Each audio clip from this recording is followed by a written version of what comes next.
السلام عليكم ورحمة الله وبركاته. ازيكم عاملين ايه؟ يا رب تكونوا بخير. النهارده بنسلم مطبخ جديد في التوسعات الشمالية، طبعا مطبخ العمر بالنسبة لاصحابه. سلمنا المطبخ بالرخام بالاكسسوارات بكل حاجة فيه. هنشرح لكم كل حاجة دلوقتي، الماتيريال والديزاين، الاماكن، الاجهزة والخامة وكل حاجة.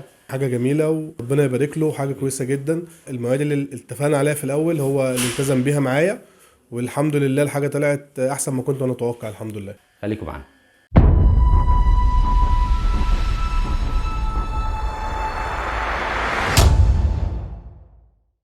طبعا المطبخ معانا النهارده من خامة الكلادنج، اللون بتاعه ابيض، المقابض كلها بيلت ان، المفصلات كلها سوفت كلوز، معايا بتفتح وتقفل، ما عدا الذره في القلاب بتبقى سوفت كلوز لفوق واحنا بنقفلها، لان عشان بتبقى سوفت كلوز لفوق عشان الميكانيزم يبقى شايل الضرفه، ما احتاجش ان انا امسكها بايدي، وتقفل بكل هدوء وسلاسه.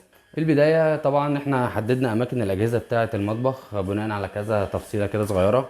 اولها طبعا منطقه الحوض، اللي دي دايما اول حاجه بنبدا بيها في المطبخ. ليه؟ لان دايما بتبقى متحدد لي الصرف، احنا بنيجي بعد ما السباكه بتخلص فبنحدد على اساسه. وكمان عملنا جنب الحوض هنا الغساله، مكان للغساله، فرغنا لها مكان وجبنا رخامه من فوقيها. والجنب التاني عندي هنا في الوش البوتاجاز، ماسور الغاز بتاعته نازله، وهنا في منطقه السخان بتاع الغاز برضو هنا في الجزئيه دي. ده طبعا ما ينفعش نقفل عليه علشان الحراره والكلام ده كله. فاضل معانا الديفريزر والتلاجة، طبعا ما لقيناش انسب من المكان دوت ان احنا نحطهم فيه. هنا هيبقى فيه تلاجة في الجنب، وسيبنا الجزئيه دي قدامها فاضيه للوقفه من تحت. وكنا هنعمل من فوق بس يعني ايه، ما ارتحنا لهاش انا والعميل، فلغيناها في الجزئيه دي واكتفينا بس بالفوق التلاجة. وهنا في الجزئيه دي هيجي الديفريزر في الجزئيه دي علشان هو مش كبير قوي، فجايب معانا المطبخ الارتفاع الطبيعي بتاعه فوق وتحت. نيجي بقى لتقسيمه المطبخ. في البدايه احنا عملنا هنا في الدخله في المكان دوت علشان نقدر نستغله الترابيزه اللي بنعملها دايما، اللي بتبقى ثابته بحيث نحط عليها اللي احنا عاوزينه وتتقفل تاني لعدم الاحتياج ليه. في الاول هنا عملنا 3 تربو هنا بتاع البصل والثوم،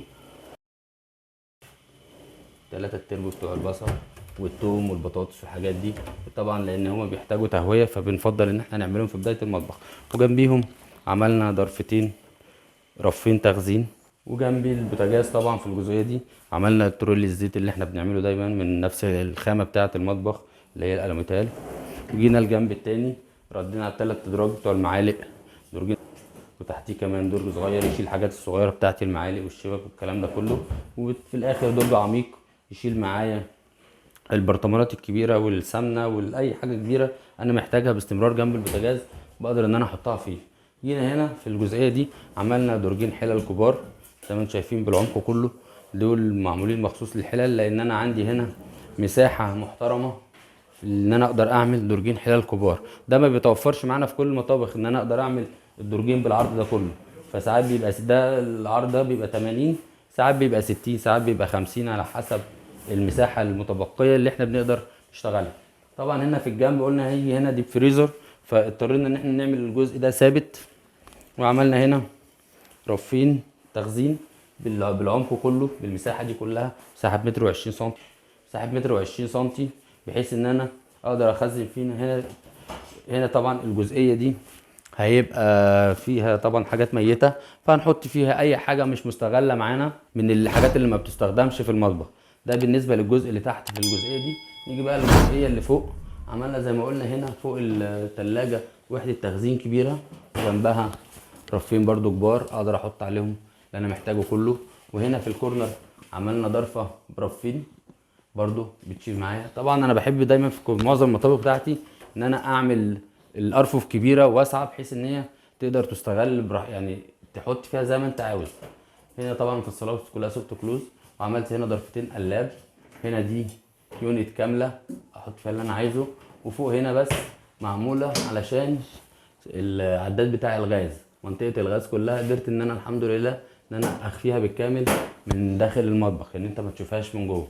وهنا برضو رديت بضرفتين تاني بحيث ان انا يبقى عندي هنا ضرفتين مفصلي وهنا ضرفتين مفصلي، وهنا في النص اتنين بيتفتحوا لفوق بحيث السيمتريه بتاعه المطبخ يبقى الشكل جميل في العين. نيجي للمنطقه التانيه. عندنا زي ما قلنا هنا الغساله وهنا الحوض بالضرفتين الكبار بتوعه، يشيلوا معايا الفلتر ويشيلوا باسكت الزباله، يشيلوا المنظفات كمان، مرتاح قوي. وعملت هنا الجزئيه دي، هنا دي يونت عباره عن 65 سنتي.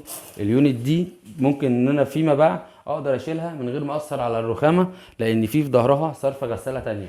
بس احنا مش محتاجين النهارده الغساله دي او بعد سنتين او 3، فنقدر ان احنا نستغل المكان ده بحيث ان احنا ما نهدروش، ما نسيبوش فاضي زي المنطقه دي. فان احنا نعمل يونت نستخدمها، ولما نعوز نشيلها نقدر نشيلها نطلعها بره في البلكونه، نطلعها في اي حته نستخدمها اي استخدام تاني. وعملنا هنا جنب العمود رف صغير طبعا لاي استخدام، بقاسه جه صغير بسبب اليونت دي علشان يبقى على قد الغساله بالظبط. جيت فوقيها طبعا رديت عليها بضرفه، وعندي هنا ضرفتين بيفتحوا. وطبعا عملنا المطبقيه فوق الحوض مباشره زي ما حضراتكم شايفين، بحيث التسقيط بتاعها كله يجي تحت الحوض. وعملنا بعد هنا الضرفتين بيفتحوا.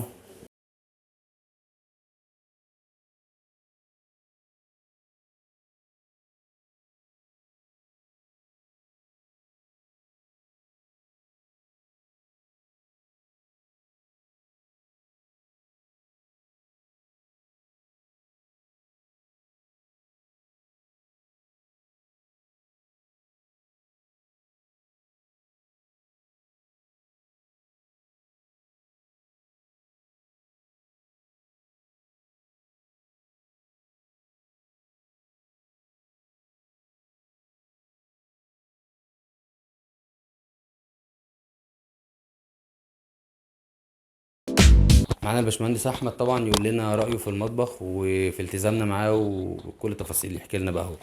السلام عليكم. في الاول انا من اول ما شفت انا عرفت الباشمهندس سلامه من عن طريق النت. بصراحه من اول ما شفت الشغل بتاعه، الشغل كله محترم جدا، وكنت متوقع انه يطلع لي الشغل احسن ما انا شفت التصميم والفيديوهات اللي شفتها قبل كده يعني. والحمد لله المطبخ زي ما انتم شايفين حاجه جميله وربنا يبارك له، حاجه كويسه جدا. بالنسبه للمواعيد، والله هو المواعيد اللي اتفقنا عليها في الاول هو اللي التزم بيها معايا، والحمد لله الحاجه طلعت احسن ما كنت انا اتوقع، الحمد لله. ده احنا مبسوطين وبنشكر قوي ان احنا الباشمهندس اسعدناك سلامة والله. وتعرفنا عليه الله يسلمك. ومتشكرين جدا. حبيبي يا سلام. حبيبي يا هندسة. بس كده ده كان مطبخنا النهارده. لو عجبك المطبخ ما تنساش تعمل لايك وسبسكرايب وشير للقناه. ولو عندك اي استفسار سيبوا لنا تحت في الكومنتات، وانا تحت امركم. كان معكم سلام عشري، اشوفكم المطبخ الجاي.